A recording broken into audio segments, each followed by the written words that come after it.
Pas moins de 6 ministres ont fait le déplacement à Marseille hier après un nouveau règlement de compte. Jean-Marc Ayrault était accompagné de Manuel Valls, Christiane Taubira, Marisol Touraine, Cécile Duflot et Marie-Arlette Carlotti. Au final, le Premier ministre a annoncé de nouveaux renforts pour faire reculer la violence, avec 24 policiers et une compagnie de CRS supplémentaires. La réforme du régime des auto-entrepreneurs a été présentée en Conseil des ministres ce matin. Très critiquée par ses bénéficiaires, elle prévoit une limitation du statut dans le temps et un abaissement du plafond du chiffre d'affaires. Près de 900 000 entreprises bénéficient actuellement de ce régime fiscal avantageux, mais que les artisans dénoncent comme une concurrence déloyale.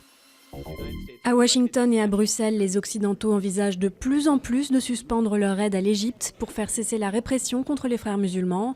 Mais ce moyen de pression a été raillé par le Caire qui assure pouvoir se débrouiller sans eux.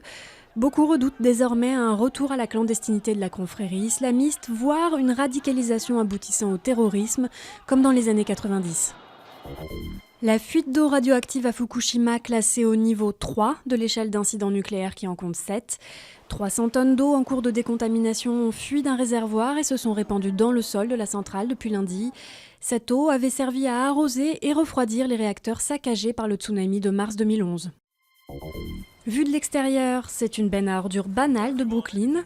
Mais lorsqu'on pénètre à l'intérieur, on découvre un mini-appartement de luxe aménagé par l'artiste américain Gregory Clun.